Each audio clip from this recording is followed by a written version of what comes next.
Has a lane, 15-10, touchdown Chargers!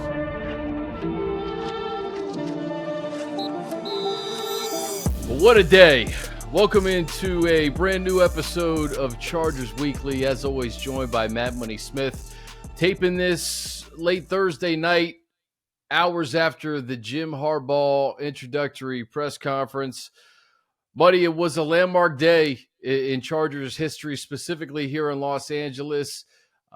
With a personality as large as Jim Harbaugh, you had to go big.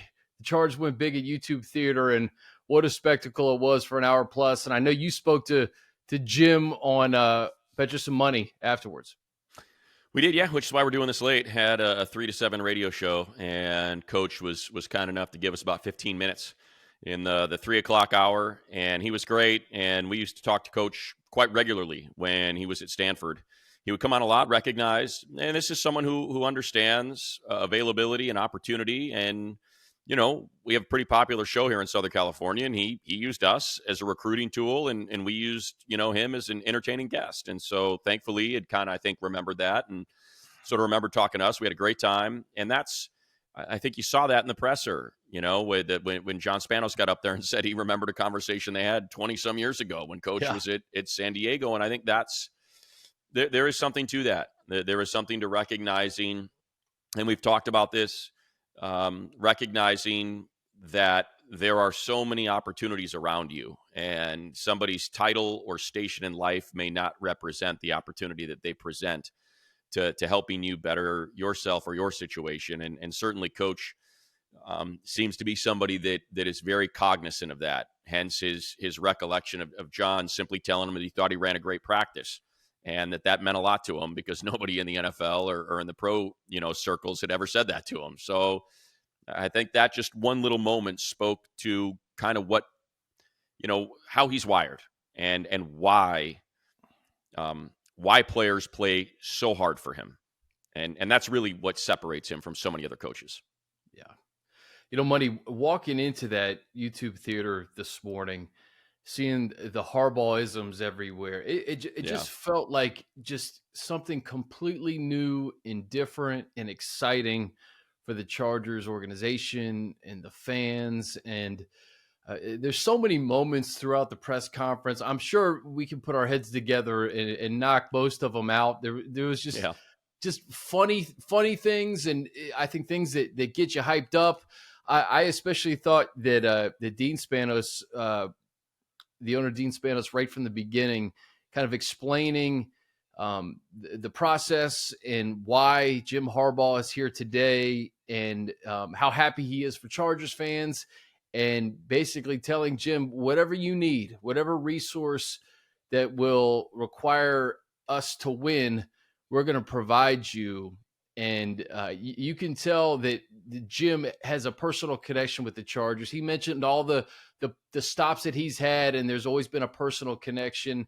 He referenced the Spanos. Obviously, playing for the San Diego Chargers meant a great deal to him.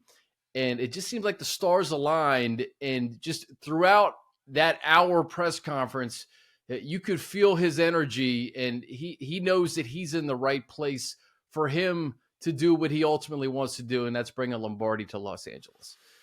Yeah, look, the Chargers' 2 most disappointing seasons in Los Angeles have produced superstars. You know, the one produced Justin Herbert with the 6th overall pick, and this 5-12 season produced, you know, Jim Harbaugh. And, you know, a lot of times that's the thing about the NFL is sometimes you have to take your lumps. You have to fail in order to catch a break and turn things around. And I don't say I'm happy that Brandon Staley failed. You know, we would have all liked to have had a successful season. The amount of money that the Spanos has spent, the amount of effort that the players put into it, I would much rather, you know, been talking about a playoff run. And here we are, you know, maybe making a run at the Super Bowl in Las Vegas. But in terms of a long-term solution, you said it. It's like I've been in this market doing radio since 1994. And it's the most impressive press conference I've ever seen by a coach. There have been bigger, you know, when Shaq was signed by when Jerry West and Shaq, you know, took to the dais, that was pretty incredible because Jerry West is simply the greatest executive in the history of professional sports. And, Shaq was fun-loving, was the best player in basketball at the time. And I just remember how special that was. But for just a coach, the Phil Jackson one was pretty impressive in 98 or in 99, I believe it was, the first time he was here. The second time was just marred with a lot of, you wrote this book and you trashed Kobe. Why are you? There was a lot of that. And it just kind of gave it a little bit of a negative tone. But I kind of set all that up with Jim Harbaugh is a superstar. He is a coaching superstar. He is in the conversation. I know the championships don't number the same, but when Joe Torre was brought in by the Dodgers, when Phil Jackson was brought in by the Lakers, people didn't want Pete Carroll. It was panned as a hire when he was first hired at USC.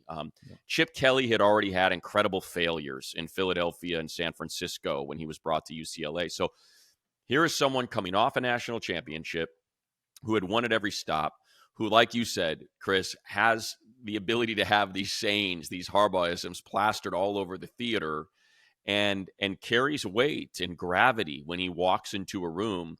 And I thought it could not have gone any better. There was such a great balance of storytelling, of enthusiasm and inspiration, self-deprecation, humility, relatables, acknowledging his family and how important they've been through this whole process. There's just so much to it that really, I think almost anyone could connect with and feel really good about going forward. Like, wow, we're hitching our wagon to this. This is going to be a fun ride.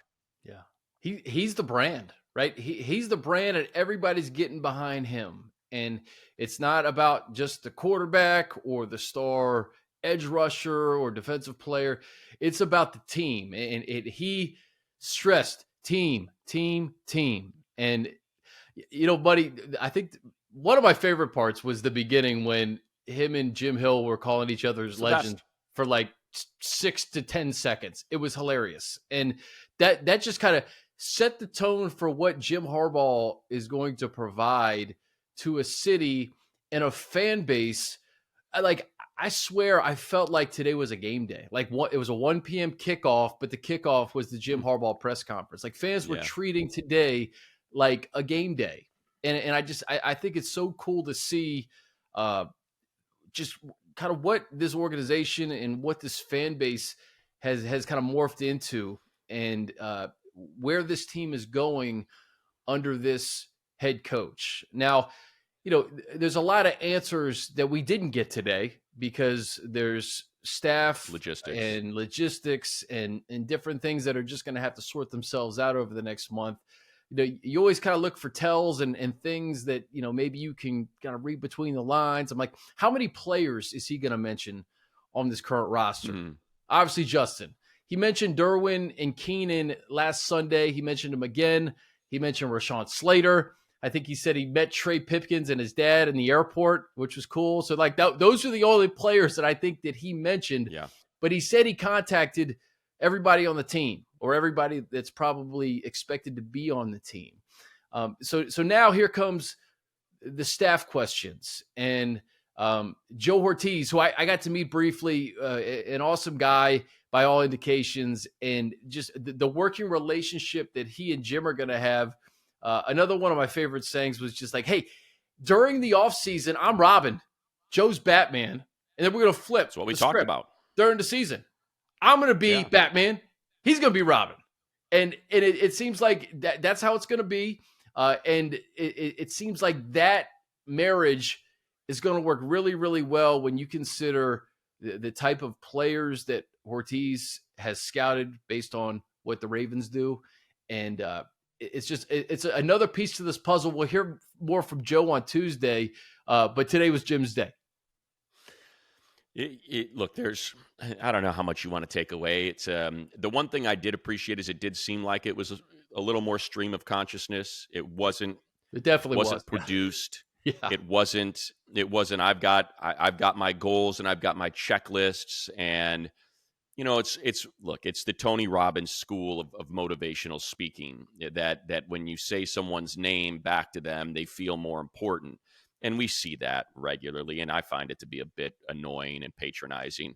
In the case of, like, it really sort of, it warmed your heart a little bit when he did it with Plaschke and Jim, because they're the only two that deserve that. Yeah.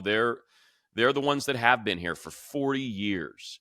And for someone who has spent his entire coaching career, save with his alma mater, you're talking about the Oakland Raiders, San Diego Toreros, Stanford Cardinals, San Francisco 49ers, and now Los Angeles Chargers, played for the San Diego Chargers. Like, he knows, like, that's sincere. And you know how much he loves sports. You hear him talk about it. So, yes, he's watched Jim Hill on Channel 2. He's been interviewed by Jim. He remembers those. He's read Bill Plaschke. He's been interviewed by Bill Plaschke. He appreciates, and I think, that means a lot to those guys, because when you get to their age and you've been doing it this long, to know that, here's someone that just won the national championship, tip his cap. It's cool. And and I think, it kind of goes back to what I said a second ago. I'm trying to figure out what's the secret sauce. What is it? Why does it? You have to. Football players are tough. The idea when people are like, "Oh, he's soft." No, you put that outfit on and you are tough, because you are willing to subject yourself to a level of violence that 99.9% of humanity is not willing to do. We see what it looks like. It's a car crash after every game. We see how these guys are wrapped in ice and what their fingers look like, and but somehow he gets them to play tougher. And it's what is it? How does he do it? And I think you saw so much of that in the press conference today. I'm responsible. I need to be responsible for Justin Herbert. Derwin James is putting all this effort in. I owe it to him. Because he's putting the work in to be the best coach I can be. And that's how it works. Now it's like your parents, like the worst, you can get them yell at you and you just roll your eyes. Yeah, here it comes again. But when they say, I'm really disappointed in you, like, that crushes you. It tears your guts out. And I think that's what he's able to do. Hey, we're in this together. I'm in it with you. We're the coaches, Ben Herbert, we're all in this. Let's go get it together and not let each other down. And I think that's somehow he's able to tap into that better than almost anyone else, and get every last drop of effort out of these guys. And that's why you get almost every player reaching out to you, and Quentin Johnston saying, I'm gonna have a breakout year.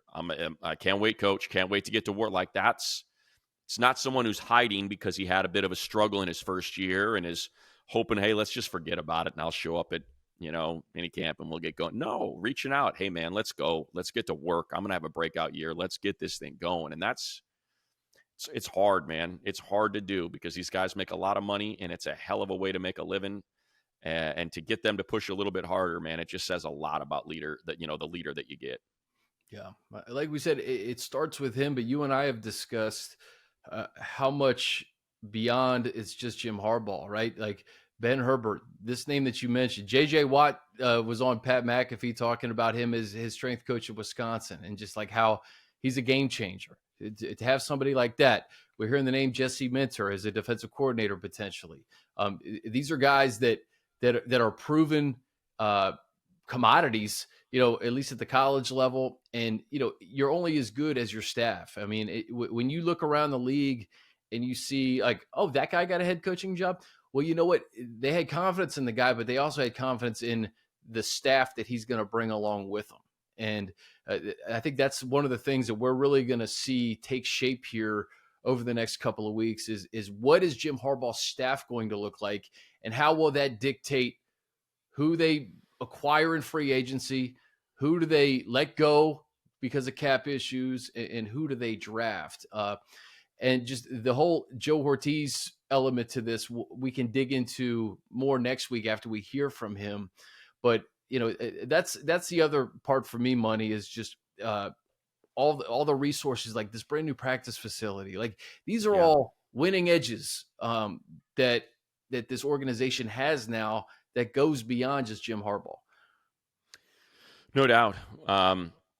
When you mentioned he joined us, he gave us about 15 minutes on Petros and Money today, and we brought up Ben Herbert and the JJ Watt thing, and of course because he's just so good at it, he started out by saying, "Oh yeah, JJ came over to me," and I got all excited. I was at the game, and I was like, "Oh cool, JJ's gonna have a conversation with me." And all he said to me was, "Hey, Coach, tell Coach Herb I said, hey, guy's amazing." He's like, "That's it. That's all I got from JJ." Really was humiliating and humbling. But then he said, "The guy's incredible." He's like, he goes, "I don't know how best I can put it into words, but if we walked out on the pier right now and there's shark infested waters and he said, 'Hey, I'm jumping in, follow me,' I wouldn't hesitate. I'd jump in." He goes, "There's something about that guy that people follow, and they subscribe to his plan, and it's a hell of a plan." He said, "I'd follow him to hell and back." So that's what you're getting in your strength and conditioning coach. You mentioned Minter. Like you said, it's not official, but it sounds like that's what's going to happen. He and Mike McDonald traded places and swapped places, and we're together here, and you're here, and I'm there, and you saw what Mike McDonald did to that Chiefs offense in the second half. Shut them out. Yep. Shut them out. And that's the style of defense that you're going to be playing. Got to have the players. Baltimore's got the players. They got Roquan and Patrick Queen and Kyle Hamilton and Matabike and that whole crew. So they've got the horses. Whether or not, like you said, there's going to be some staff and some player decisions that are going to have to be made. I don't know how that's going to look, but it's going to be an impressive staff. And like you said, it's the financial commitment. And I think we brought this up on the pod, but Ben Herbert's got $1 million buyout. Jim Harbaugh's got $1.5 million.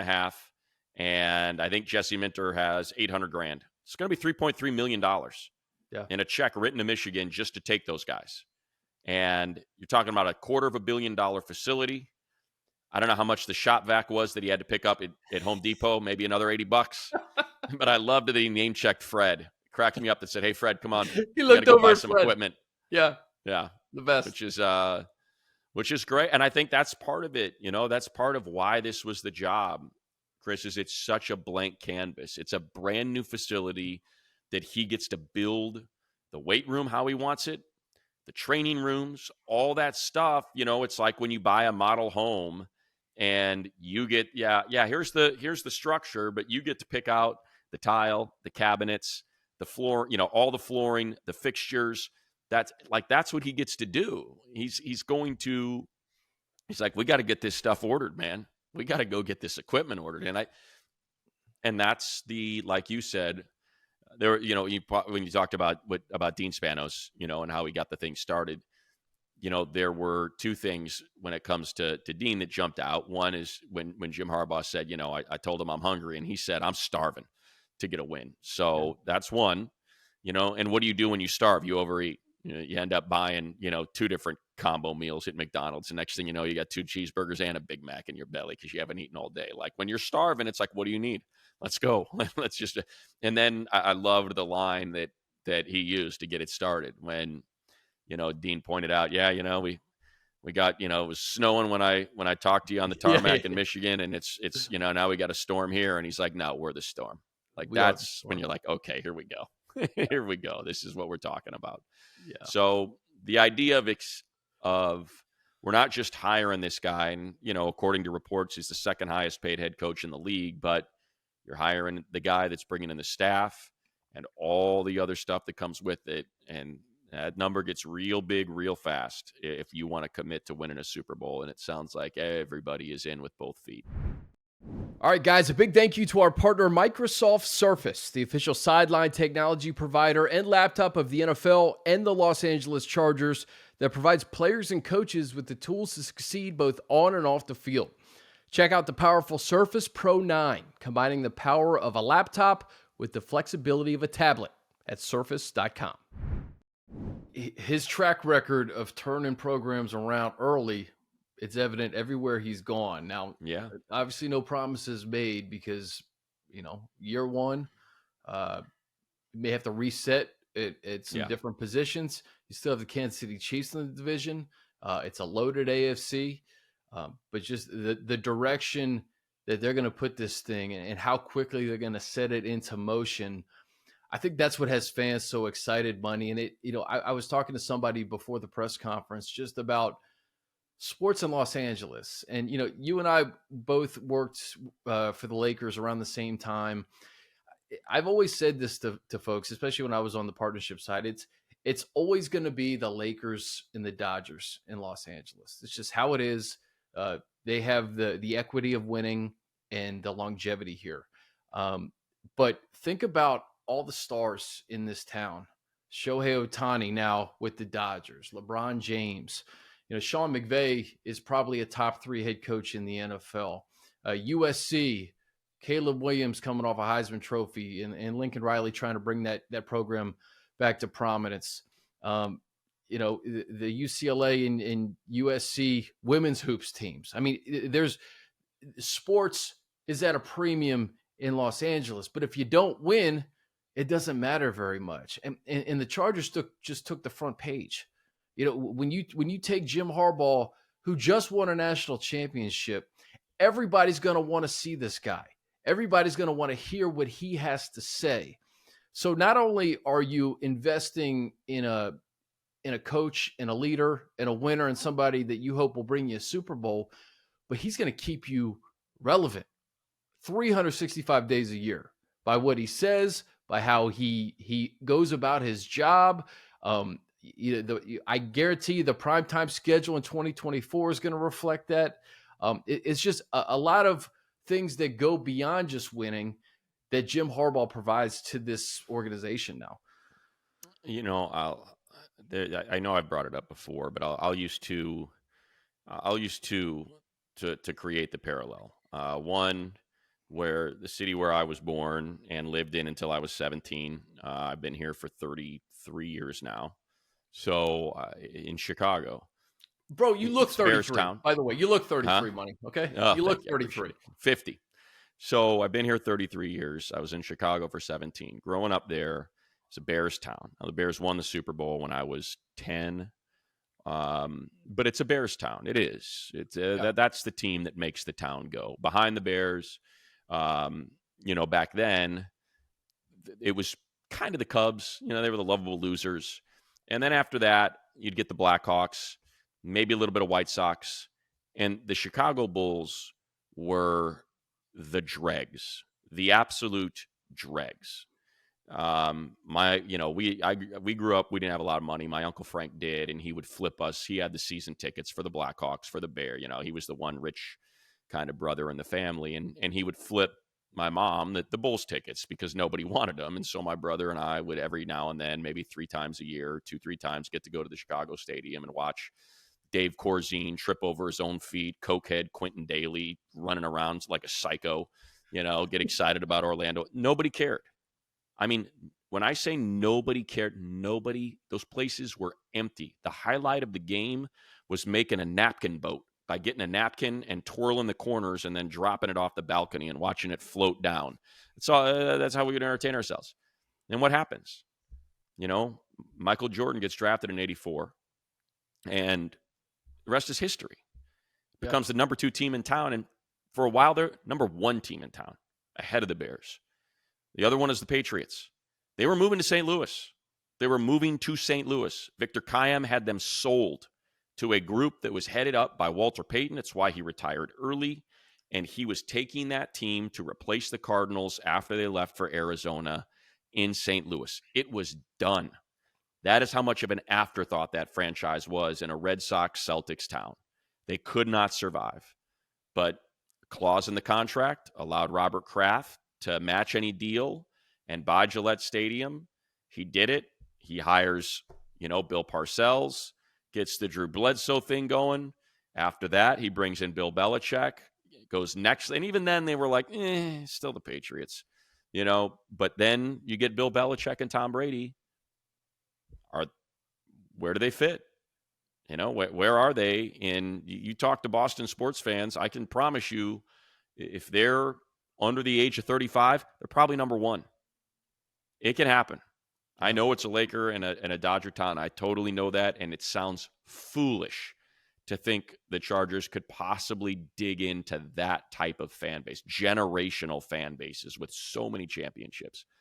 But like, that's why it was such a, like, that's one of the things about the presser that was so impressive is he knows, like, he gets it. He's not saying he's going to get a Super Bowl. He's like, in this town, you got to win more than one. Like, we have to win multiple Super Bowls. He knows. He gets it. One's not going to do it. Yeah. We know it. Look at the Rams. They won one and people stopped caring the next year.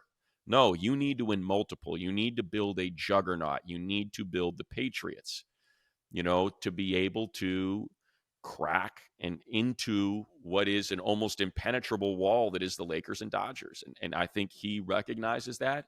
He feels like he's got the horse to do it with in Justin Herbert and the ownership to back him up with everything they're with all the stuff that they're invested in right now. And I think he sees that. I would be very surprised. He played for the Bears, in the 90s, right at the peak of the Bulls. He was there right as their ascension began. He was the Bears quarterback in 1990-91 when they won that first one. Yeah. I'm actually I'm almost done with the Wickersham book. It's Better to Be Feared, about just the Patriots dynasty. Yeah. And how you alluded to the fact that team almost got moved. And when Kraft bought the team, he brought in Pete Carroll. He really wanted Belichick. He took a flyer on Belichick, who, was like almost like radioactive in coaching circles because of what happened in Cleveland. And then, they draft Tom Brady, and the rest is history. You win 3 Super Bowls off the top. You have I still think is the greatest team in NFL history, the team that lost to the Giants in Super Bowl 42. I mean, but the fact that it can change with a coach and a quarterback. And that leads me to the quarterback, who he called the crown jewel. Mm-hmm. And I think the relationship that they have, the biggest winner today was Justin Herbert. The fact that this guy's going to be his head coach, and Justin is not going to have that pressure to just be the guy for everybody in this organization. That's going to be on Jim Harbaugh's shoulders, and he wants it on his shoulders. What Justin and Jim Harbaugh can do together, and how he can protect Justin Herbert. He talked about a physical offensive line, protecting the quarterback, having a solid running game. I mean, these are things that we have not been used to seeing around the Chargers the last few years.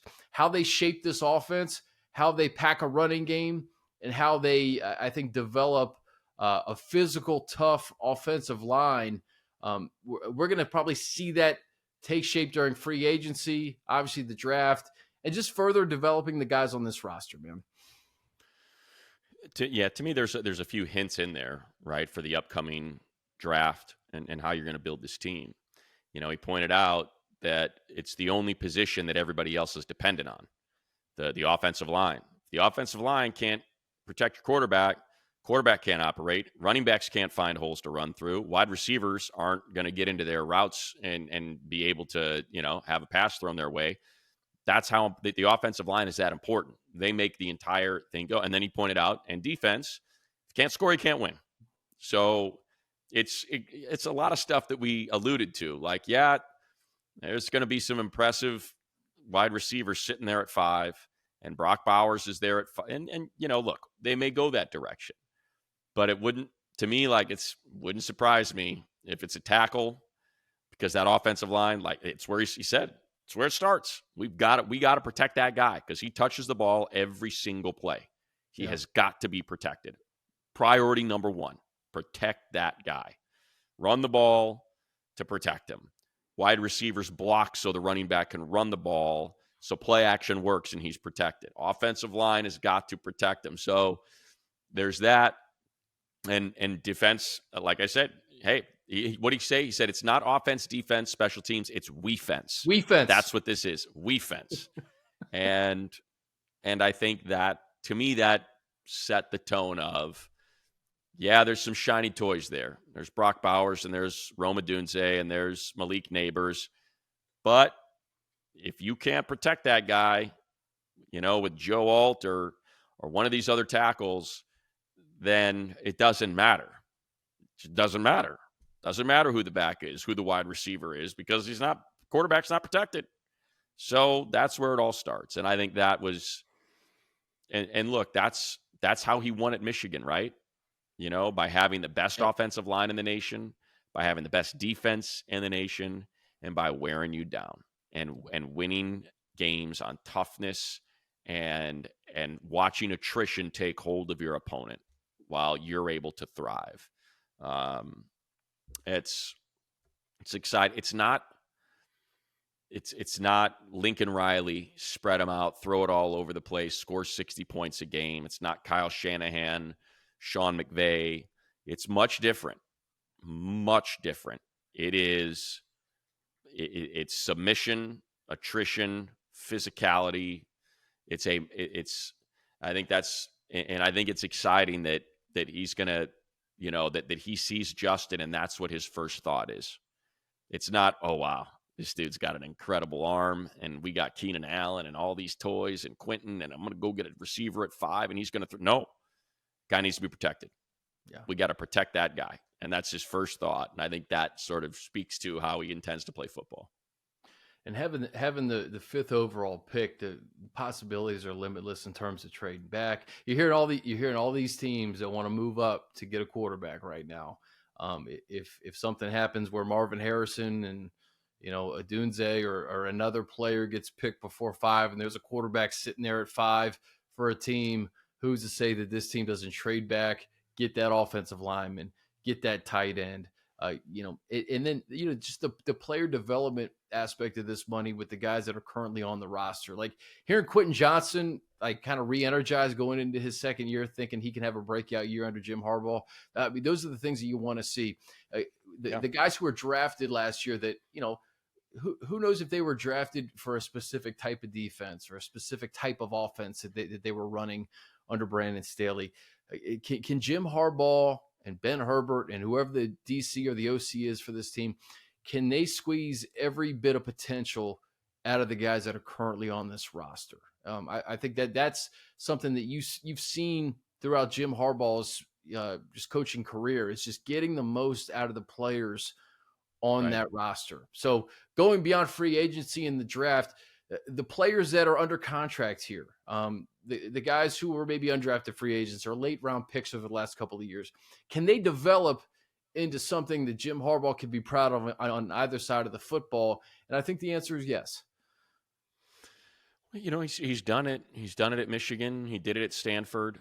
He put guys in the NFL at Stanford, and he's putting a lot of guys into the NFL in Michigan. And look, it's Michigan. It's a blue blood, but that's why we've talked about Stanford so much. It's just one of the most incredible coaching jobs that you'll ever see because of the type of institution it is, the grades you have to get in there, the style of football they got those kids to play who, aren't, I'm just trying to survive and change the fortune of my family that's, had generation after generation of, no education, and we've been stuck in this particular lot in life, and this is our opportunity and my opportunity to pull on. It's not a lot of those kids. It's 4.5 students that are getting engineered. Andrew Luck getting an architecture degree and going out there and getting his head caved in on Saturdays and being willing to submit to that. Like, that's what he created there. So it's the developmental process and creating JJ, and helping to develop JJ McCarthy into a first round pick. Like that's, and I think that's what you're speaking to, right? That just because you may have some preconceived notions about what these players are because of the last 2 or 3 years that they've been on this roster, that does not mean that a new coaching staff can't help, turn players that had grades that saw them get drafted in the 3rd round. And if the Chargers didn't take them, another team probably would. Look, football is the ultimate circumstance sport, that so much of your success is predicated on circumstance. What if Tom Brady wasn't drafted by the Patriots? What if he was drafted in the 6th round by another team that had no interest in giving him a right to an open competition and a chance to show that even though I got this 6th round grade and I'm not a very impressive, athlete, I'm still going to be the best quarterback in the history of the, it's circumstance. It's the fact that the Chargers were in the playoffs with a 10-win team last year, had a 27-0 lead on the Jaguars, blew it. That led to a coach getting fired after an unthinkable 63-point output by a Raiders offense that had scored 0 the week before, led to a firing. And now we're sitting here talking about Jim Harbaugh. Like, it's such a weird sport that way, that so much hinges on the right people being connected at the right time. And this just feels different. It feels like it's all lined up. And what that means for Thule and Dayon, and who knows, maybe Kenneth Murray, even though they didn't pick up his 5th-year option. And coach, if it's Jesse Minter saying, oh, no, we can work with that, and maybe JT Woods, Aloe's a free agent. Maybe there's something there. A guy had 6 interceptions in a season. Let's figure it out. But, there's a lot to there. Look, he said it, right? He's like, we got a lot of work to do. We're going to be busy. It's, starts with the staff, and don't know what it's going to look like on the offensive side. Looks like defense is Jesse Minter. We know what strength and conditioning is. Not sure about special teams, but that's what's going to get sorted out here in the next week or two. And then next thing you know, we'll be out at the Combine the end of February, getting excited about all those players as we get closer to the draft. And, and then you blink your eyes and it's April and we're in the draft. That's the thing, man. Chargers Weekly, we do this every Thursday all year round. We're always engaged, but this part of the season it means that much more for the fans of the Chargers too. The Combine, when you have a top 5 pick, a brand new coach, and a brand new GM, man, the Combine is fun. Like it's sure. the possibilities and the talk about the team and what they're going to do in free agency and the possibilities at 5 or early in the second round. I mean, we're going to be talking about so many things over the next couple of weeks. This staff coming together, some of the decisions that they're going to have to make from a cap perspective. Looking at the free agents after the franchise tags get all hashed out, like who's a good fit for this defense, the offensive line. I mean, it's going to make this offseason so much fun, man. I know that, Jim went an hour today and he had like so many fun little, anecdotes and stuff about his brother. He was talking about his daughter has a mantra. The whole Harbaugh family has a mantra, man. It was fun to listen to him. Is there anything else you want to touch on before we say, we've done 2 pods this week. I think next week will be a big one in terms of just seeing the staff and really kind of digging in to what, the identity is going to be offensively and defensively and kind of the history of some of the guys who are going to be on their staff. Well, here's all I'll do because because typically I'm wrong about everything. To me, the presser, Chris, I just feel like it sort of validated everything we've been talking about for the last month. Who are the Jim Harbaugh players? They're the ones he mentioned. Rashawn Slater, Derwin James, Justin Herbert. It was so obvious. It's like that, we talked about everybody saying, oh, they're just going to, Jim Harbaugh is going to take control of everything and it's going to end badly like Belichick. We said, no, it's probably going to be Joe in the offseason and Jim in the regular season. What did he say today? He'll be Batman. I'll be Rob. I mean, there's that. Like we talked about, enough with the conversation about the Spanos is not spending money. And what did he say? He's like, yeah, they're in. You don't hire Jim Harbaugh and then go cheap. That's not the way it works. The guy's going to make reportedly $16 million a year, and they're going to spend a fortune on his staff and on whatever he needs. So it's kind of like all the things, all the shots that were taken, they're just getting swatted away one after another. That's sort of the feeling that I got at that presser today. There are older coaches that are taking on the job retirement, that are resting on their laurels, and they'll take that check and they don't care. They don't care if it negatively affects their record. It's like, whatever, I'm making a ton of money and I'm going to get these last couple checks here because it's generational wealth. That is not Jim Harbaugh. This dude loves coaching football, and he is the most competitive coach in the NFL. And now that he is back, and I just, I think you felt that, it, like you said, his daughter has the work together, win together. Like it's just in there. We got What to did he put that on say? a shirt. Let's get that on a shirt. Yeah. It's like he said, he's like, how lucky am I that I was born into this family? He's like, that's just luck that I'm a Harbaugh and I get all of this, and that's it. That's what that family is. Jack and Jackie, John and Jim, and my God, I mean, even their brother-in-law, Tom Crean's a psycho competitor. Like it's what they are. And so we're the beneficiaries now. Now we get to be the lucky ones. And look, is it going to result in multiple Super Bowls? I hope so. It's not easy. His brother John can tell you that. Been the most maybe consistent winner in the AFC for the last 20 years, and they got one Super Bowl appearance and win to show for it. Yeah. It is not easy. Patrick Mahomes and the Chiefs maybe lead you to believe that it is. It's not. What they're doing is incredible. And really, as great as Tom Brady and the Patriots were, this 6-year run has been insane that they are on. And part of me is happy that they're back there instead of the Ravens, so Jim Harbaugh can end it. So it can be the Chargers and Harbaugh that puts an end to it. So that's it. That's all I got. The foundation has now been laid, and I just think it's going to be a program that the entire fan base can get behind. Win, lose, indifferent, tough times. Adversity is going to strike every team every year. There's going to be stuff. We live in this prisoner of the moment 24-hour news cycle where it's like, man, you're only as good as your last win or your last week. But just to see everything that has been kind of poured into this and how hungry ownership and the fan base and I think the players too now, like to have a guy, buddy, there's just last thing for me is like, there's just something to be said about a guy who played quarterback in the NFL, who has been through what the players go through on a weekly basis, right, on a daily basis, getting your body prepared to play the next week.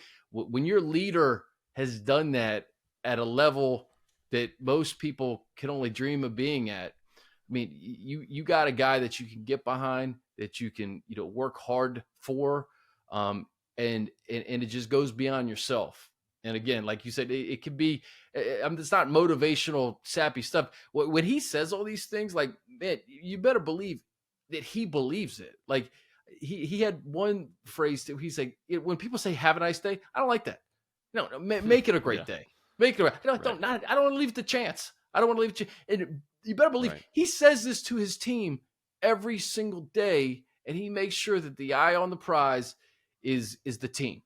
And that's what I think just has given fans goosebumps, like the last month, thinking that this could be a possibility. And I'm just happy for all of our listeners and viewers watching this that they can go to bed tonight and feel good about their football team and just a fun off season ahead. I think, it's perfectly put, and I don't have much to add. I would just say this, and I think it's kind of going back to what I said about the Ravens and how hard it is to win a championship in this league. But the one thing that I feel has been very frustrating for the fan base these last few years is, I'm trying to think the best way to put this without taking a shot. I'm not trying to do that, but very, very common in coaching circles. What is preached is the result is the result. You can't control that. Weird things happen. Don't get hung up on the result. Get hung up on the process. Put yourself in a position to win the contest, whether that's a sporting contest or the game of life. Whatever it is that you are putting and pouring yourself into, respect and honor the process and give it everything you've got. And then whatever the result may be, so be it. That's okay. Wins, loss. You know what? We were in it, and we did everything we could to win that game. I feel like the last couple of years, that's not how the fans felt. I think you would walk out of some of those games saying, how are we not ready for that? How did they let that team do that to them? How did you come out of halftime and that's what you had? Like, I felt like there was too much of that maybe that almost, and not that you're cheating the system or that you think somehow, oh, I stole the answer key and that's how we're going to win this, that hard work wasn't, like I said, I don't mean to take, I just feel like that was sort of that level of frustration that came along with so many of those losses, the way games were lost. You felt like, how did that happen? How did we not see that coming? Yeah. And it was just repeatedly, DJ had the best line. He's like, this team gets hit by the right hand more than any in all of football. How do they keep getting, they know the right hand's coming and they still get hit by it. And I think that's never going to happen again. I can tell you that right now. Not with this guy as head coach. It'll be a team that is ready for every contest, that fights their ass off in every contest. And the results, they're not going to win every game. They may not win more games than they lose next year, depending on how they decide to approach this upcoming season with players and salaries. But that when they take the field, it's going to be a rock fight, and the other team is not going to want to take part. They're going to loathe that they're about to take part in the next 60 minutes, and I think that's something you can get excited about and be proud to say, I'm a fan of this team, and I'm excited about what's going to happen here today. Yeah, well said, man. We'll end it there. Time to clock out for the night. We'll be back next week. I'm sure a ton to talk about. Joe Ortiz's press conferences on Tuesday. We'll dissect that. And I'm sure by this time next week, Monday, we'll know a lot more about maybe some of the staff and some of the other things going on around the league that may affect the team. No doubt. All right, guys. For Money, I'm Chris. This has been Chargers Weekly. Have a great night.